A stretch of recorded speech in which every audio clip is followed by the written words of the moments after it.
السلام علیکم ورحمۃ اللہ وبرکاتہ۔ آل انڈیا تحریک امن و سلامتی فاؤنڈیشن میں آپ سب کا خوش آمدید ہے۔ میرے چینل کے تمام ناظرین کرام، آج میں آپ کی خدمت میں اصلاحی بیان بہت قیمتی لے کر حاضر ہوا ہوں، مدرسہ تعلیم القرآن کے اندر سے۔ حضرت مولانا عبد المقتدر رشادی صاحب ایک روزہ اصلاحی بیان اپنے اس مدرسے کے اندر قوم و ملت کے لیے پروگرام منعقد فرمائے تھے، اور اس بیان میں حضرت کا جو خطاب ہوا، حضرت فرماتے ہیں کہ حسد انسان کو دیمک کے سر کا اندر سے چاٹ جاتی ہے، یعنی اس کو کھا جاتا ہے، اور بندہ اللہ سے اس کا جو تعلق ہے وہ کمزور ہو جاتا ہے، اللہ کی نظر میں اس کی کوئی حیثیت نہیں رہتی ہے۔ اور دوسری بات یہ ہے کہ جو نشہ ہے، وہ نشہ کرنے سے آج میری جو نوجوان قوم ہے، بچے ہیں، ان کی صحت بھی خراب ہو رہی، ان کی دنیا آخرت سب خراب ہو رہی۔ اس کے اوپر تفصیل سے حضرت بیان فرما رہے ہیں۔ میں آپ کے لیے وقت نکال کے اپنی پوری قوم ملت مسلمان کے لیے، میں اپنی پوری قوم کے لیے، میں آپ تمام کی خدمت میں یہ بیان پیش کر رہا ہوں۔ آپ اس کو سنیے اور آگے اپنے تمام دوست احباب تک بھی یہ اصلاحی بیان پہنچائیے، تاکہ اگر اس کے اندر بھی اگر کوئی کمی کوتاہی ہے تو اس کو جلد سے جلد دور کر لے۔ کیوں کہ یہ زندگی کا کوئی بھروسہ نہیں ہے، ملک الموت کا فرشتہ کب کس کے پاس آ جائے لینے کے لیے، یہ کس کو بھی نہیں معلوم، کسی کو بھی نہیں پتا۔ تو لہٰذا مختصر میں آپ کو یہ باتیں پیش کیا ہوں، آپ اس پہ آپ اور ہم سب مل کے عمل کریں گے۔ بیان سماعت فرمائیے۔ ایسے ہی اسی طرح حضرت مولانا عبداللہ مقدسی صاحب رحمۃ اللہ علیہ بنگلور تشریف لائے، تو آپ کے مدرسے میں پڑھانے والے اساتذہ اور اسی طرح خود حضرت رحمۃ اللہ علیہ نے فون کر کے کہا کہ چھوٹی سی مجلس ہے، آپ کو بھی آنا ہے۔ میں پہنچ گیا، اس لیے کہ جب بڑوں کا حکم ہو تو ہم پیچھے کیسے رہ جائیں۔ تو حضرت رحمۃ اللہ علیہ نے بہت ساری باتیں مجھے نجی مجلس میں ارشاد فرمائی اور نصیحت فرمائی کہ ان باتوں پہ آپ کو عمل پیرا ہونا ہے اور ان باتوں کا خیال رکھ کر زندگی گزارنا ہے۔ اس کے بعد حضرت نے عہد لیا اور خاموش ہو گئے۔ پھر میں بھی عہد لے لیا حضرت سے اور خاموش ہو گیا۔ میرا اس لیے مجلس سجی تھی، اچانک حضرت نے میرا نام اعلان کیا اور کہا کہ ساؤتھ انڈیا میں میری ذمہ داری کو اٹھانے والا کوئی نہیں ہے، یہ ذمہ داری آپ کے کندھوں پہ دے رہا ہوں، آپ اس کو سنبھالیں۔ میں کبھی نہ تو اس قابل سمجھا ہوں نہ سمجھوں گا، اس لیے کہ حضرت مفتی اشرف علی صاحب رحمۃ اللہ علیہ میرے بخاری شریف کے استاد بھی رہے، اور آپ کے پاس ہدایہ بھی پڑھا اور دوسری کتابیں بھی پڑھا۔ تو اس وقت حضرت رحمۃ اللہ علیہ یہی گفتگو فرماتے کہ میں ایک طالب علم ہوں، جب اتنی بڑی شخصیت طالب علم کہہ سکتی تھی تو میری کیا حیثیت، میں بھی ادنیٰ طالب علم۔ میں اپنے شیخ سے فون پر نصیحت حاصل کرتے رہتا ہوں کہ حضرت یہ مسئلہ پیش آیا ہے، اس لیے کہ امامت میں رہتے ہوئے مختلف مسائل سے دوچار ہونا پڑتا ہے، اور آپ سے پہلے میں حضرت مفتی اشرف علی صاحب رحمۃ اللہ علیہ سے رجوع ہوتا تھا اور ان مسائل کو حل کر لیتا تھا اور لوگوں کو اس کا صحیح جواب پہنچا دیتا، تاکہ کسی بھی طرح اس میں خیانت نہ ہو۔ تو اب مجھے وہ خلا محسوس ہوئی تو میں نے حضرت مولانا شاہ قمر الزمان صاحب دامت برکاتہم کو فون کیا اور میں نے ان مسائل کو ذکر کیا تو حضرت میری رہنمائی فرماتے رہے کہ آپ یہ مسئلے میں یہ کام کرو، یہ مسئلے میں یہ کام کرو۔ اللہ نے مجھے حج پہ جانے کا موقع دے دیا تو اس وقت میں ارادہ کیا کہ حج کے لیے جاؤں، تو حج کو جانے سے پہلے شیخ سے ذرا نصیحت پا کے جاؤں تو زیادہ بہتر ہوگا، وہ زیادہ مفید ہوگا۔ تو پھر میں نے فون کیا، حضرت دامت برکاتہم نے فون لیا، میں نے کہا حضرت حج کے سفر پہ جانے والا ہوں، آپ مجھے نصیحت فرمائے، آج بھی مجھے یاد ہے۔ حضرت دامت برکاتہم نے فرمایا مجھے امام صاحب کہتے ہیں اس لیے کہ جامع مسجد میں میں امام ہوں تو حضرت نام لے کر پکارے بغیر امام صاحب پکارتے ہیں۔ تو حضرت دامت برکاتہم نے فرمایا امام صاحب ہم آپ کو کیا نصیحت کریں، آپ بھی جمعے کے دن خطبے میں زوردار تقریر کرتے ہو تو پھر اب آپ کو کیا نصیحت کریں۔ تو حضرت دامت برکاتہم سے میں نے فرمایا نہ حضرت آپ ہمارے شیخ ہیں اور ہم کہاں کیا غلطیاں کرتے ہیں ہم کو خود پتہ نہیں ہوتا، اس وجہ سے آپ کی نصیحت اور آپ کی باتیں ہمارے لیے بہت زیادہ مفید ہوں گی اور فائدہ مند ہوں گی۔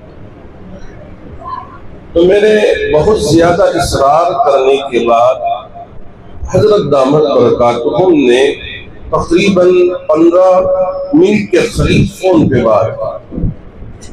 اس دوران حضرت نے مجھ سے فرمایا امام صاحب میں بھی حج کے لیے کعبۃ اللہ پہنچا تھا اور مطاف میں بیٹھ کے اللہ کے گھر کو دیکھ رہا تھا، لیکن اللہ کا گھر مجھے صاف نظر نہیں آ رہا۔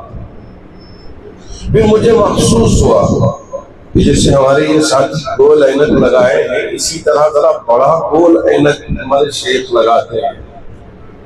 تو حضرت دامت برکاتہم نے مجھ سے کہا کہ مجھے کعبۃ اللہ نظر نہیں آ رہا تھا تو احساس ہوا کہ چشمے پہ دھول بیٹھ گئی ہے جس کی وجہ سے میں کعبۃ اللہ کو دیکھ نہیں پا رہا، اس لیے چشمے کو اتارا اور ان کے پاس جو چادر تھی اس چادر سے اچھی طرح صاف کیا اور پھر اس چشمے کو پہن لیا اور کعبۃ اللہ کو یوں دیکھا تو کعبۃ اللہ صاف نظر آنے لگا۔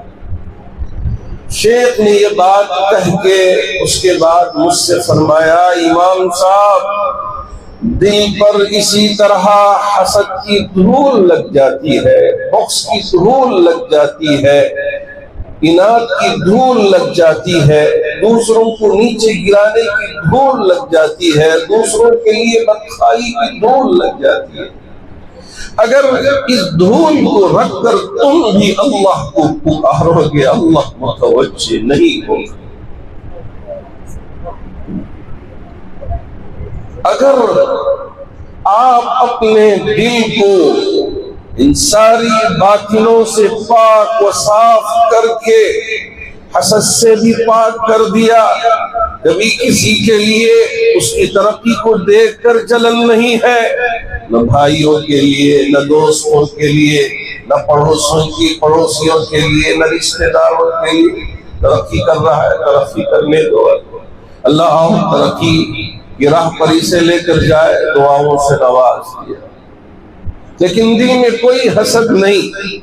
اپنے بھائی کا بچہ ڈاکٹر بن رہا ہے، میرا بچہ ڈاکٹر نہیں بنا، کوئی اعتراض کی بات نہیں، اللہ اس کے لیے جو مقدر کر کے رکھا ہے وہ بننے جا رہا ہے، لیکن اس کی ترقی کو دیکھ کر دل میں ذرہ برابر بھی ملال نہیں، رنج نہیں، تکلیف نہیں، حسد نہیں۔ اور اسی طرح اپنا بھائی اچھا جی رہا ہے، اس کے اچھے جینے سے، اس کے اچھے مقام پانے سے دل میں کوئی رنج نہیں، کوئی تکلیف نہیں، کوئی پریشانی نہیں۔ اگر اس طرح دل بنا کر اگر آپ اللہ کو پکارو گے اللہ رب ذوالجلال تمہارے پکارنے کی طرف بھی متوجہ ہو جائے. اگر ان ساری بیماریوں کو پاک کر کے اللہ کو پکارو گے تو اللہ رب ذوالجلال تمہاری پکار کی طرف متوجہ ہوں گے. اگر دل میں یہ ساری چیزوں کو پال کر اللہ کو پکارو گے اللہ متوجہ نہیں ہوگا. دیکھنے کے لیے ہم بڑے عالم بن گئے, بڑے مفتی بن گئے, بڑے علامہ بن گئے, لیکن لوگ آ کے ہم سے مصافحہ کریں اور ہماری قدر کریں, یہ دل میں نیت ہے, یہ دل میں ارادہ ہے, ہماری ساری نیکیاں بیکار ہو جائیں گی, برباد ہو جائیں گی. اگر ارادہ یہ ہے کہ میں اللہ کا قرب حاصل کر لوں اور اللہ کا نیک بندہ بن جاؤں اور اللہ میرے ان سارے اعمال سے راضی ہو جائے, بس اتنا کافی و شافی ہوگا اور اللہ ہمارے چھوٹے سے عمل کو اپنی بارگاہ میں قبول فرمائے. شاید آپ کو یاد ہوگا اللہ کے رسول علیہ الصلوۃ والسلام مسجد نبوی میں تشریف فرما ہے. آپ نے خوشخبری سنائی تھی کہ اس دروازے سے جو صحابی داخل ہوگا وہ جنتی. ایک صحابی آئے مسجد میں, اندر آ کے بیٹھ گئے. پھر دوسرے دن بھی اللہ کے رسول علیہ السلام نے یہی بات دہرائی تو وہی صحابی آئے, اندر بیٹھ گئے. اور تیسرے دن بھی وہی بات دہرائی تو وہی صحابی آئے, اندر بیٹھ گئے. اس مجلس میں چھوٹی سی عمر کے حضرت عبداللہ بن عمر بن العاص رضی اللہ تعالیٰ عنہ موجود تھے. انہوں نے سوچا ارے چچا کیا عمل کرتے ہوں گے کہ جس کی وجہ سے میرے نبی نے جنت کی خوشخبری سنائی ہے, تو اس وجہ سے میں بھی ذرا ان کا وہ عمل دیکھ لوں اور میں بھی وہ عمل کرنے والا بن جاؤں, اللہ مجھے بھی جنتی بنا دے, اس سے بڑھ کر میرے لیے کوئی اور دولت مل چاہیے. گئے چچا سے کہا چچا اجازت دیں رات آپ کے ساتھ رہنے کی. انہوں نے کہا کیوں نہ میرے بچے آؤ, رہو میرے گھر پہ رہو, آرام کرو. تو یہ سو گئے, یوں چادر ہٹا کے گھورتے رہے, پوری رات دیکھتے رہے کہ کب اٹھیں گے, کیا عبادت کریں گے اور ان کی کیا مخصوص عبادت ہوگی جس عبادت کی وجہ سے میرے نبی نے ان کو جنت کی خوشخبری سنائی. پہلے دن بھی آئے, عشاء کی نماز سے فارغ ہو کے سو گئے اور فجر کی نماز کے لیے پہنچ گئے مسجد نبوی. اس کے علاوہ کوئی عمل انہوں نے دیکھا نہیں, پوری رات جھاگتے رہے, دیکھتے رہے. دوسرے دن بھی یہی ہوا, تیسرے دن بھی یہی ہوا. آخرکار سوچنے لگے کہ ان کا عمل تو مجھے پتہ نہیں چلا, اس لیے ہم چل پڑتے ہیں, اب یہاں رہنے سے کوئی فائدہ نہیں ہے, شاید ان کا کوئی مخصوص عمل ہوگا, کوئی بتانا نہیں چاہتے, اس لیے آ کے سو گئے. اس کے بعد جب وہ اجازت چاہیے اور جانے لگے تو کہا بیٹا آؤ, بیٹا آؤ, مجھے پتا ہے کہ تم یہاں کیوں آئے تھے اور کس نیت سے یہاں آپ نے مہمان بن کر رات گزاری تھی, مجھے پتا ہے. کہا مسجد نبوی میں میرے آنے سے پہلے میرے آقا تاجدار مدینہ احمد مصطفیٰ محمد مصطفیٰ صلی اللہ علیہ وسلم نے میرے لیے جنت کی خوشخبری سنائی تھی. بعد میں آ کے مجلس میں حاضر ہوا تھا. تم یہاں اس لیے آئے ہو کہ میرے خاص عمل کو دیکھنے کے لیے آئے کہ جس عمل کی وجہ سے میرے نبی نے میرے لیے جنت کی خوشخبری سنائی تھی وہ عمل دیکھنے کے لیے آئے. بیٹا سن کے جاؤ, دیکھا نہیں کیوں میرے نبی نے میرے لیے جنت کی خوشخبری سنائی, سن کے جاؤ. چچا نے کہا اپنے چھوٹے اس بچے سے بیٹے میرے دل میں کبھی کسی کے لیے کوئی برائی نہیں ہے, میرا دل پاک و صاف ہے, اسی وجہ سے میرے نبی نے میرے لیے جنت کی خوشخبری سنائی تھی. اس کے علاوہ میرے پاس کوئی عمل نہیں, میں فرائض کا اہتمام کرتا ہوں بس. اس کے علاوہ میرے پاس اپنے کاموں میں مشغول رہتا ہوں, لیکن میرے دل میں کبھی کسی کے لیے کوئی حسد نہیں, کوئی برائی نہیں, کوئی بغض نہیں, کوئی دشمنی نہیں. اتنا پاک دل میں نے اپنے آپ کو بنایا جس کی وجہ سے میرے نبی نے میرے لیے جنت کی خوشخبری سنائی. اسی وجہ سے ہم علماء کی بھی ذمہ داری ہے، اور ہمارے یہ شیوخ، ہمارے یہ اکابرین، ہمارے یہ سر کے تاج یہی ہمیں نصیحت کرتے ہیں اور یہی ہمیں بتاتے ہیں کہ صرف پڑھ لینا کافی نہیں ہے، صرف حافظ بن جانا کافی نہیں ہے، عالم بن جانا کافی نہیں ہے، بلکہ آپ کے اندر وہ اخلاق آنا ہے، وہ اعمال آنا ہے، وہ رشتہ اپنے شیخ سے رکھنا ہے جس سے آپ کی زندگی میں تبدیلی آ جائے۔ کبھی آپ غیر غلط راستے پر نہ جائیں، غیر غلط چیزوں کے سوچنے میں نہ پڑ جائیں۔ اسی لیے نسبت بے حد ضروری ہے۔ نسبت کیے بغیر ہم رہ جائیں کہ جی ہاں میں پاک ہوں، میں صاف ہوں، مجھے اس کی کوئی ضرورت نہیں ہے، اگر اس طرح کا ہم تکبر اپنا کے رہ جائے تو ہم وہیں سے غلط راستے پر چلے جائیں۔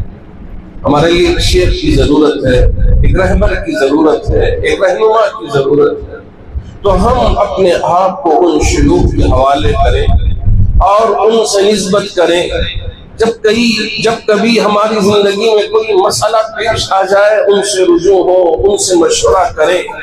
وشاورہم فی الامر فاذا عزمت فتوکل علی اللہ۔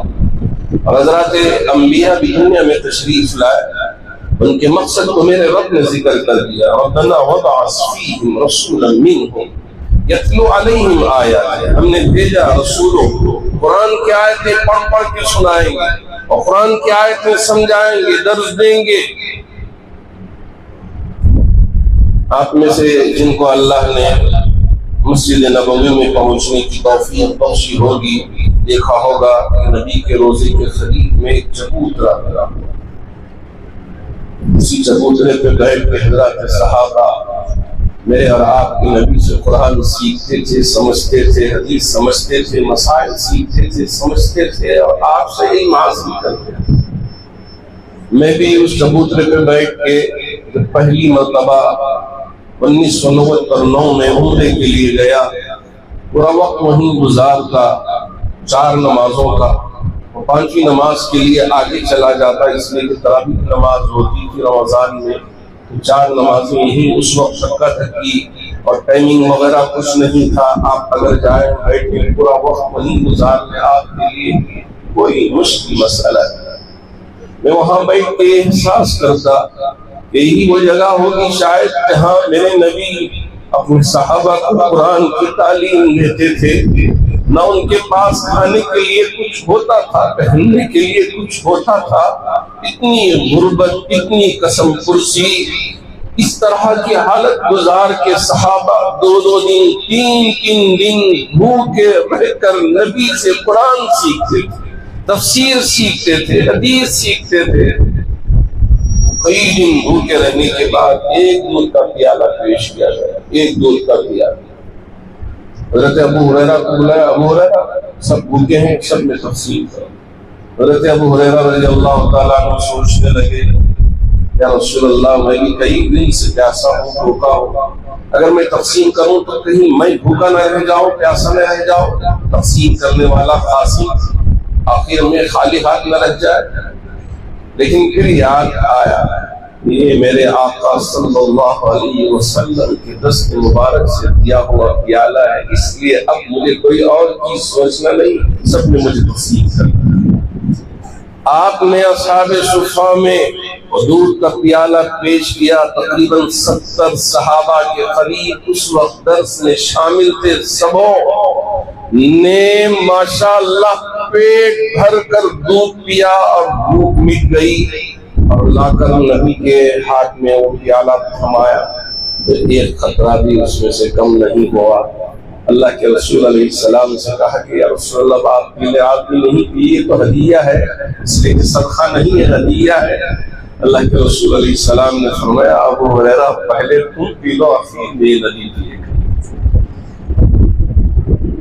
اللہ کے رسول علیہ السلام نے یتلو علیہم آیاتہ کا پورا حق ادا کیا، پھر اس کے بعد وَيُزَكِّيهِمْ تزکیہ کیا صحابہ کا، ان کے دلوں میں سے وہ ساری کدورت کو نکال دیا، وہ ساری عداوت اور دشمنیوں کو نکال دیا جس کی وجہ سے یہ آپس میں قسمیں کھاتے تھے۔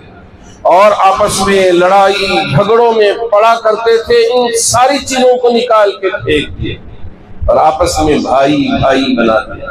اسی وجہ سے قرآن نے کہا وَيُؤْثِرُونَ عَلَىٰ أَنفُسِهِمْ وَلَوْ كَانَ بِهِمْ خَصَاصَةٌ، اپنے آپ پر دوسروں کو ترجیح دینا۔ وَيُؤْثِرُونَ عَلَىٰ أَنفُسِهِمْ وَلَوْ كَانَ بِهِمْ خَصَاصَةٌ، اگرچہ کہ خود کی حالت پکڑی ہی کیوں نہ ہو لیکن دوسروں کو ترجیح دینا۔ آج ہمارے اندر کہاں ہے، میرا بھائی نیچے گر جائے ٹانگ پکڑ کے کھینچ لیں، کہاں یہ آگے بڑھے گا، اوہو بڑا نام پاتا ہے نا۔ ہمارے بعض احباب کہتے ہیں کہ آج بھی مولوی صاحب جو ہیں وہ دو سائیکل یعنی دو پہیے والی سائیکل میں، کسی کیا بولتے ہیں یہاں حیدرآباد میں فوم مار کے فیڈل مار کے آئے، اسی طرح عالم صاحب رہنا چاہیے، وہ گاڑی میں نہیں آنا چاہیے، کار میں نہیں گھومنا چاہیے، اسی طرح کی بعض احباب سوچ رکھتے ہیں۔ حضرت عبد الرحمن بن عوف، جی ہاں، مکے سے آئے، آپ ذرا سمجھیں، حضرت عبد الرحمن بن عوف کے پاس کچھ مال تھا، سب چھوڑ چھاڑ کے آئے، سب چھوڑ کے آئے، مدینہ آئے۔ اللہ کے رسول علیہ السلام نے ایک صحابی سے مواقعاتی رشتہ قائم کر دیا کہ یہ تمہارے دینی بھائی ہیں، تو یہ لے کے گئے، گھر میں بٹھایا، دو بیویاں ہیں، جو بھی آپ کو پسند آئے میں اپنے نکاح سے آزاد کر دوں، عدت گزرنے کے بعد آپ اس سے نکاح کر لیں، دو باغ ہیں، ایک باغ لے لیں، جو بھی پسند آئے، آپ اتنا مال ہے، آدھا آپ کا آدھا میرا۔ حضرت عبد الرحمن بن عوف نے فرمایا مجھے کوئی چیز نہیں چاہیے، سب آپ کو مبارک ہو، ایک احسان مجھ پہ کر دینا کہ مجھے آپ مدینے میں بازار کا راستہ بتا دینا، اس لیے کہ میں نیا ہوں، مجھے پتہ نہیں، میں نیا ہوں یہاں، مجھے پتہ نہیں ہے۔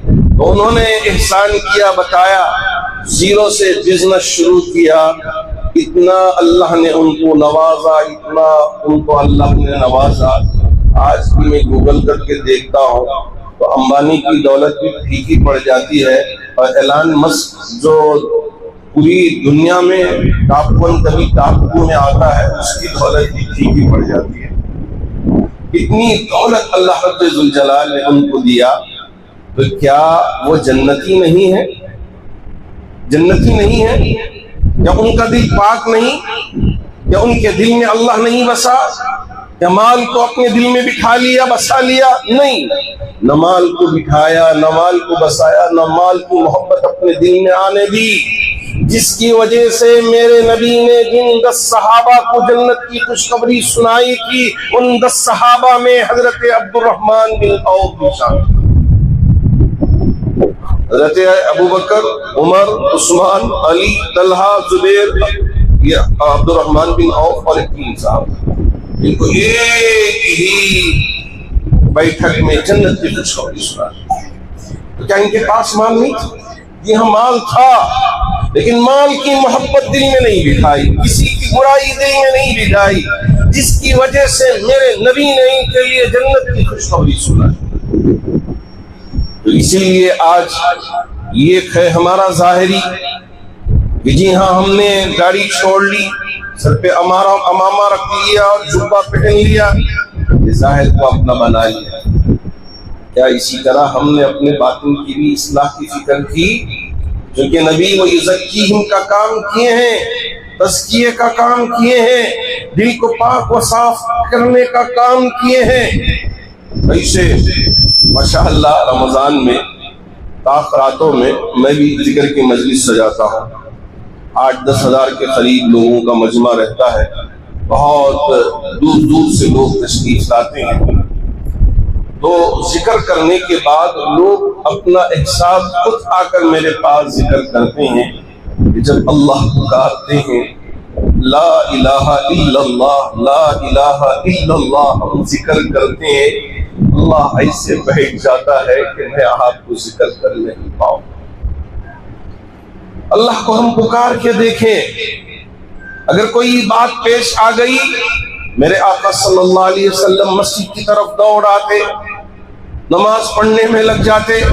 صحابہ کو یہی تعلیم دی کہ آج ہم اس طرح دوڑ آتے ہیں نہیں، دوسرے عاملوں کے پاس چکر لگانے میں پڑ جاتے ہیں، یہاں وہاں زندگی برباد کرنے میں لگ جاتے ہیں۔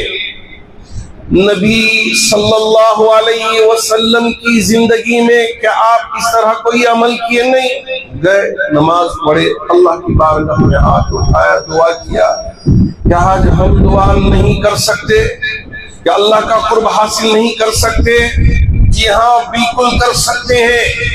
ہم اپنے شیوخ سے رشتے کو مضبوط کریں، ان سے وقفے وقفے سے ملاقات کریں، اپنے قلب کی اصلاح کی فکر کریں، اس لیے کہ یہ دل، اگر اس دل میں غیر غلط چیزیں جمع ہو جائیں، اللہ سے دوری ہو جائے گی، اللہ سے نفرت پیدا ہو جائے گی۔ اگر ہم اپنے دل کو پاک و صاف کر کے اپنے شیخ سے نسبت قائم کر کے صحیح راستے پہ آ جائیں گے، یقین مانیے کہ جب ہم بھی ذکر کرتے ہوئے پکاریں گے اللہ اللہ اللہ، اللہ اتنا بس جائے گا کہ کوئی اور چیز ہمارے دل میں نہیں آئے، کوئی اور چیز ہمارے دل میں نہیں بیٹھے، چونکہ ہم ان ساری چیزوں کو چھوڑ چھاڑ کے غیر غلط عادتوں میں پڑ جاتے ہیں اور غیر غلط چیزوں میں ہم پڑ جاتے ہیں، جس کی وجہ سے ہم اپنی زندگی کو تباہی کی طرف لے چلتے ہیں۔ تو اس لیے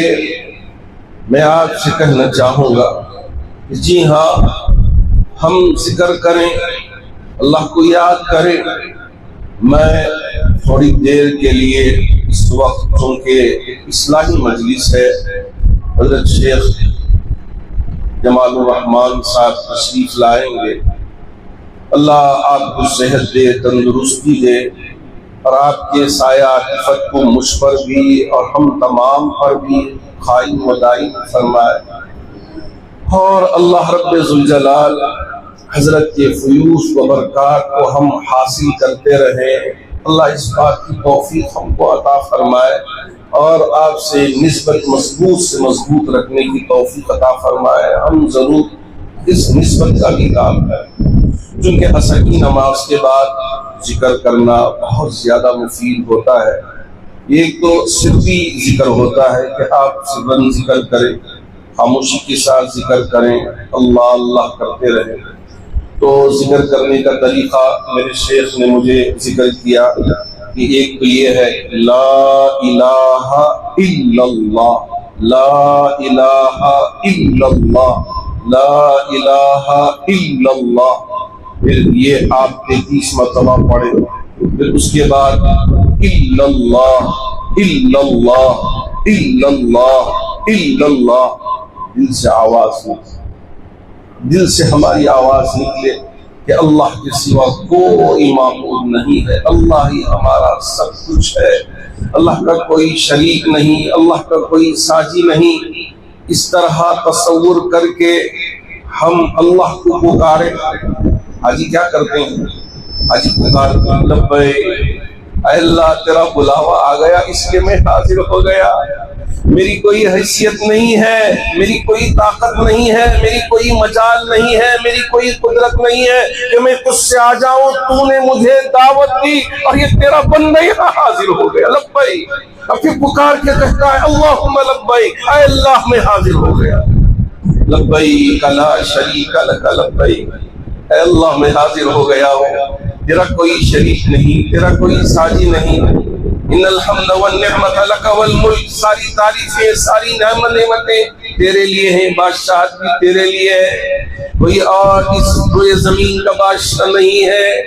اس طرح ایک حاجی پکارتا ہے لبیک اللہم لبیک، لبیک لا شریک لک لبیک، ان الحمد والنعمت لک والملک لا شریک لک، یہ کہتا ہے کہ تیرا کوئی شریک نہیں اللہ، میں دل سے اس بات کا اقرار کر رہا ہوں، میں اپنی جگہ وزیر ہو سکتا ہوں، اپنی جگہ مفتی ہو سکتا ہوں، اپنی جگہ علامہ ہو سکتا ہوں، اپنی جگہ فلاں فلاں فلاں تاجر ہو سکتا ہوں، لیکن یہاں فقیر بن کے آیا ہوں میرے اللہ، گدا بن کے آیا ہوں، یا ایھا الناس انتم الفقراء الی اللہ واللہ هو الغنی الحمید، اے لوگوں سب کے سب تم اللہ کے محتاج ہو، اللہ غنی ہے، اللہ حمید ہے، تمام تعریفوں کے قابل اللہ ہے۔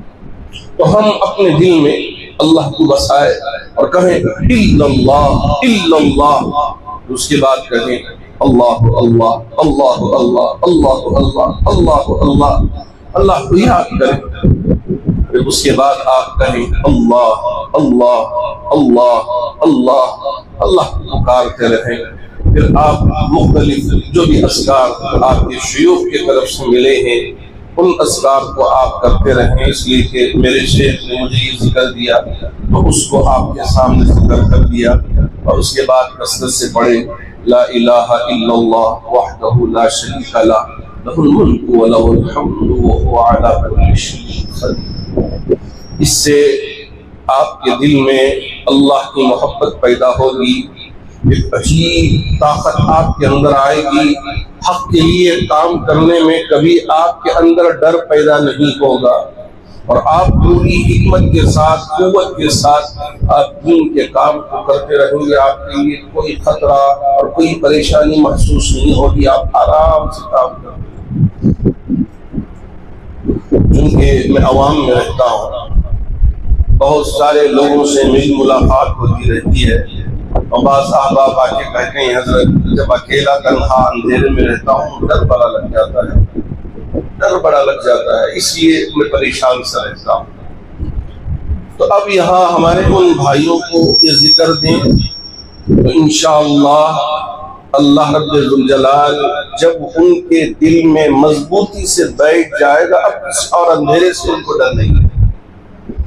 ایک باپ میرے پاس آئے جامع مسجد میں، بہت بڑی گاڑی ہے ماشاءاللہ، اور پہلی صف کے مصلی ہیں، یعنی 4 وقت فجر میں نہیں آتے، وہ 4 وقت ظہر عصر مغرب عشاء پہلی صف میں میرے پیچھے جماعت کے ساتھ نماز ادا کرتے۔ یہ دن میرے دفتر میں آئے، آ کے بیٹھ کر ایسا یوں انگلی جھکا کے خوب رونے لگے، آدھا گھنٹہ رویا عشاء کی نماز کے بعد۔ میں ان سے کچھ بھی پوچھا نہیں، اس لیے کہ جب انسان رنجیدہ ہوتا ہے، افسردہ ہوتا ہے، پریشان ہوتا ہے، جب تک اس کا دل ہلکا نہ ہو جائے کوئی بات ہم ان سے نہ کریں، ان کو رونے کے لیے چھوڑ۔ جب ان کو کچھ تسلی ہو گئی، آہستہ سے میں نے پوچھا بھائی کیا قصہ ہے، چھوڑ اتنا رو رہے ہو، کیا پریشانی ہے؟ تو انہوں نے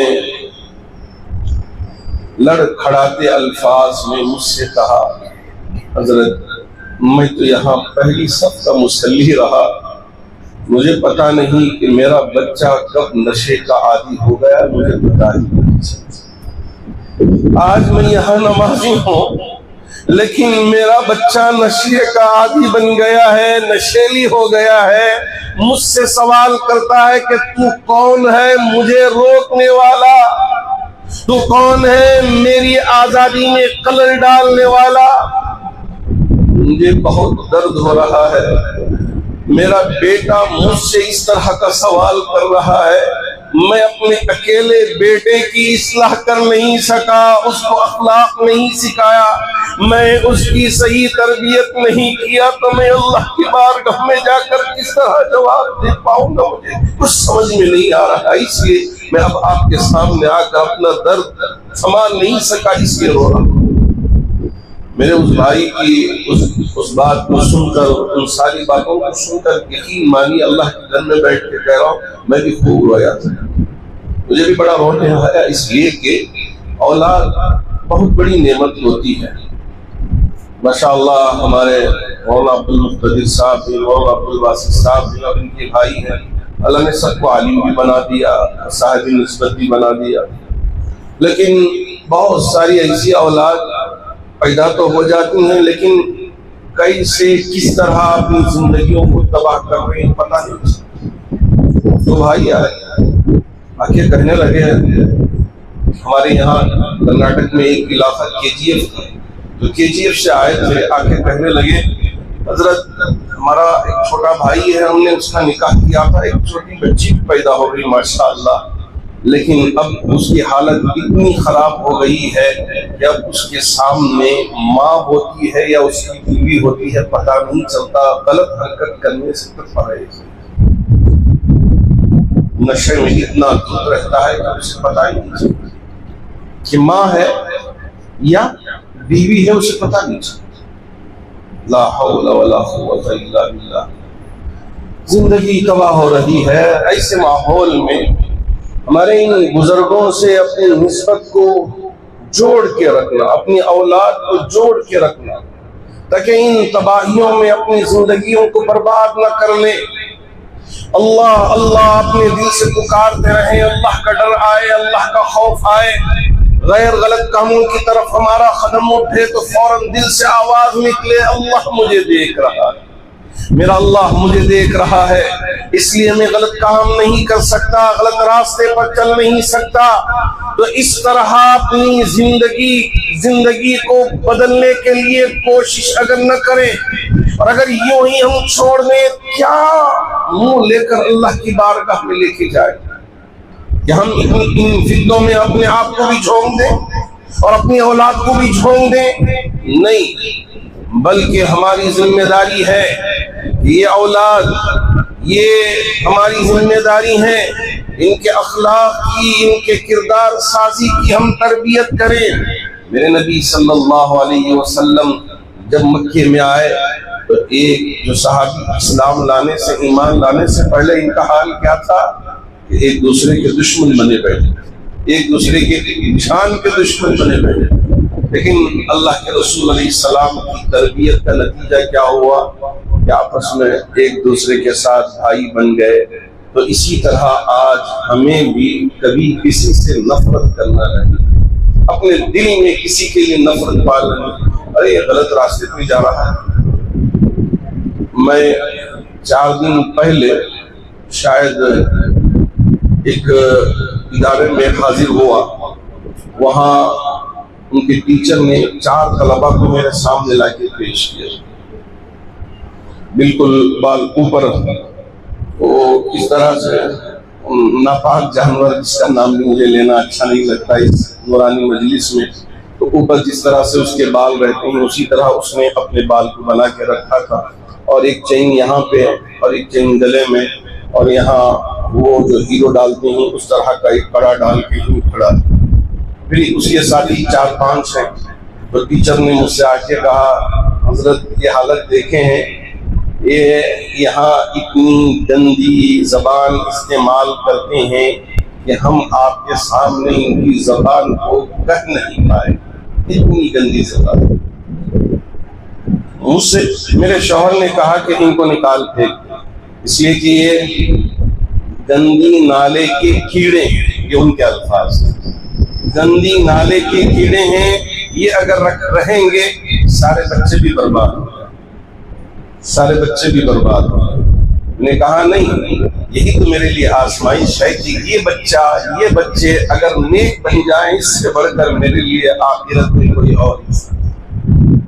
وہ محترمہ ماشاءاللہ محنت کر رہی ہے، اور ابھی کل میرے پاس پہنچی اور کہا کہ میں حج پہ جا رہی ہوں، اپنے شوہر کے ساتھ آئی، بالکل نقاب کے ساتھ، اور کہنے لگی کہ آپ دعا کریں کہ اللہ میرے حج کو قبول کر لے اور جلدی سے واپس آ کر ان بچوں کی اصلاح کی فکر میں لگ جاؤں اور ان کی تربیت میں لگ جاؤں. اللہ مجھے اس بات کی توفیق عطا فرمائے. تو اسی طرح ہمارے لیے ضروری ہے کہ ہم اپنی اولاد کی اصلاح کی بھی فکر کریں، اور ساتھ ساتھ ہمارے ان بڑوں کے ساتھ اپنی نسبت کو بھی مضبوط بنائے رکھیں. اپنے مسائل میں جب پریشانی آئے تو ہم اپنے ان مسائل کو بزرگوں سے ذکر کریں، اور اس میں ان سے مشورہ طلب کریں کہ ان کے مشورے پر عمل پیرا ہو کر اگر آگے کی راہ اختیار کریں گے، مسائل آسانی کے ساتھ انشاءاللہ حل ہو جائے. یہ دنیا ہے، آپ یہ نہ سمجھیں کہ ہم پر کسی طرح کی کوئی پریشانی نہیں آئے گی، پشیمانی نہیں ہوگی، آزمائشیں نہیں آئیں گی. نہیں، اللہ رب الجلال نے قرآن میں صاف کہہ دیا ہے، وَلَنَبْلُوَنَّكُمْ بِشَيْءٍ مِّنَ الْخَوْفِ وَالْجُوعِ وَنَقْصٍ مِّنَ الْأَمْوَالِ وَالْأَنفُسِ وَالثَّمَرَاتِ وَبَشِّرِ الصَّابِرِينَ. اور آگے کی آیتیں بھی میں پڑھتا ہوں، بڑا مزہ آتا ہے. الَّذِينَ إِذَا أَصَابَتْهُمْ مُصِيبَةٌ قَالُوا إِنَّا لِلَّهِ وَإِنَّا إِلَيْهِ راجعون. پھر اس کے بعد اللہ مقام بھی بتا دیتے ہیں، أُولَٰئِكَ عَلَيْهِمْ صَلَوَاتٌ مِّن رَّبِّهِمْ وَرَحْمَةٌ وَأُولَٰئِكَ هُمُ الْمُهْتَدُونَ. کیا عجیب یہاں اللہ نے تذکرہ فرمایا ہے. ایک طرف آزمائشوں پہ آپ نے صبر کیا تو اللہ رب ذوالجلال تمہارے اس صبر پر قائم رہنے کی وجہ سے تمہارے لیے کیا عطا کریں گے؟ صلوات من ربکم ورحمۃ. اللہ کی طرف سے دعائیں بھی ملتی رہیں گی اور رحمت بھی ملتی رہے گی اور تم ہدایت پالو. اس سے بڑھ کر اور کیا چاہیے؟ تو اس لیے ہم ارادہ کریں کہ ہم اپنے بزرگوں سے اپنی نسبت کو مضبوطی سے مضبوط بنا کر رکھنے کی کوشش کریں گے انشاءاللہ. ارے بولو انشاءاللہ. میں کبھی خواتین کے الگ مجلسیں رہتی ہیں، اس میں جا کے ان سے تو پوچھ نہیں سکتا، وہ آہستہ سے پکار کے کہتے ہیں جی ہاں دل میں انشاءاللہ، لیکن آواز نہیں آتی. اور اگر مردوں کی مجلس میں جاؤں اور جب ان سے کوئی چیز پوچھ لو آہستگی کے ساتھ کریں انشاءاللہ، ارادہ تو نہیں ہے، پھر بعد میں دیکھیں گے انشاءاللہ، تو پھر اس انشاءاللہ کا کوئی اتنا زیادہ اثر نہیں آئے گا. آپ کو شاید یاد ہوگا حضرت عمر فاروق رضی اللہ تعالیٰ عنہ دار ارقم میں پہنچے تھے اور اللہ کے رسول علیہ السلام کچھ صحابہ وہاں موجود تھے. اندر آئے، حضرت عمر فاروق رضی اللہ تعالیٰ عنہ نے اسلام لایا تو جتنے صحابہ تھے اتنے زور سے تکبیر کہی تھی، اللہ اکبر. لکھنے والوں نے لکھا ہے کہ مکے کی پہاڑیوں سے وہ آواز گونج کے پھر دوبارہ دار ارقم میں واپس پہنچی. اتنی زور سے اتنی شدت کے ساتھ تکبیر کہی. اب میں نے کہا کہ ہم اپنے بزرگوں سے نسبت مضبوط کرو گے تو آہستگی کے ساتھ کریں کہ انشاءاللہ. ارادہ تو نہیں ہے، پھر دیکھ لیں گے، اگر اللہ نے بدل دیا تو بات دیکھ لیا جائے گا. ایسا نہیں، بڑے مردوں کی آواز کے ساتھ کہیں انشاءاللہ. اب لگ رہا ہے کہ میں حیدرآباد میں ہوں اور ماشاءاللہ مجلس میں ہوں. ذرا زور سے اور ایک بار بول دیں انشاءاللہ. ماشاءاللہ. اور ایک بار بول دیں. اللہ آپ کی انشاءاللہ کو اپنی بارگاہ میں قبول فرمائے اور ہمارے ان بزرگوں سے اپنی نسبت کو مضبوط سے مضبوط بنائے رکھنے کی توفیق عطا فرمائے اور غیر غلط راستوں پر جانے سے اللہ رب الجلال ہماری حفاظت فرمائے. تو بس میں ان چند کلمات کے ساتھ آپ کے لیے ذرا ذکر کے لیے بھی وقت دینا چاہوں گا. ذرا بیٹھیں، نجی آپ ذکر میں مشغول رہیں اور اللہ اللہ کرتے رہیں. لا الہ الا اللہ، اللہ اکبر، اللہ اکبر، سبحان اللہ، الحمدللہ، لا الہ الا اللہ، اللہ اکبر کی تسبیحات کے ذریعے اپنے دلوں کو آپ نورانی بنائیں تاکہ اللہ رب ذوالجلال ہمارے اس ذکر کو اپنی بارگاہ میں قبول فرما لے اور اللہ سے اپنا رشتہ ہم مضبوط سے مضبوط بنا لیں. اس بات کی توفیق عطا فرمائے. بس میں ان چند کلمات کے ساتھ اپنی اس مختصر سی گفتگو کو یہیں ختم کرنا چاہوں گا اور اللہ کی بارگاہ میں دعا کرنا چاہوں گا کہ اللہ رب الجلال مجھے بھی مرد دم تک اپنے بزرگوں سے نسبت رکھنے کی توفیق عطا فرمائے، اپنے بڑوں کی عزت کرنے کی مجھے بھی طاقت، توفیق، قوت عطا فرمائے اور ہر قسم کے شرور فتن سے اللہ میری بھی اور آپ میں سے ہر ایک کی حفاظت فرمائے. اور میں بہت ہی شکر گزار ہوں مولانا عبدالقادر صاحب کا. انہوں نے حکم دیا کہ مجلس قائم ہو رہی ہے، آپ کی تشریف لا لیں، تو میں بھی ہمارے ساتھیوں کے ساتھ مولانا عتیق الرحمان صاحب ہیں، محمد بیگ صاحب ہیں، مولانا ایوب صاحب ہیں، ان کے ساتھ میں بھی یہاں مجلس میں حاضر ہو گیا تاکہ آپ کے ساتھ مجلس میں شریک رہوں. اللہ ہماری حاضری کو اپنی بارگاہ میں قبول فرما لے. آمین. وآخر دعوانا الحمدللہ رب العالمین.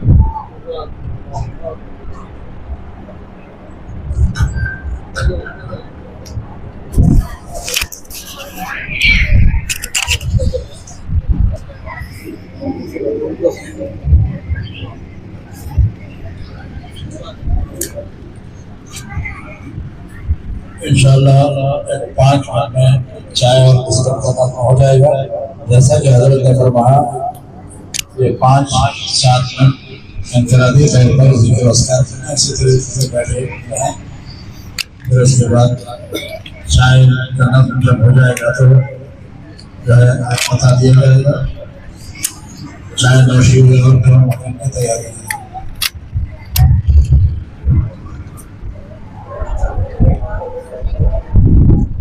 السلام علیکم. یہ حضرت کا بھی اصلاحی ایمان افروز خطاب جو ہے آج انڈیا چینل پہ جو ریکارڈ ہو گیا. حضرت اتنا جو ہے ایمان افروز خطاب ہے، آپ لوگ اس چینل سے اپنے دوست احباب کو بھی پہنچا جو سکتے ہیں. تو چینل کو اپنے جو ہے آپ فون سے وہاں سے یہ پورا بیان جو ہے آپ پورے اپنے جہاں تک بھیجنا ہے، آپ ان شاء اللہ تعالیٰ بھیجیے تاکہ وہ ہمارا بھائی اور بہن بھی جو ہے سن کے کم سے کم اپنی ایمان کو جو ہے اس پہ جو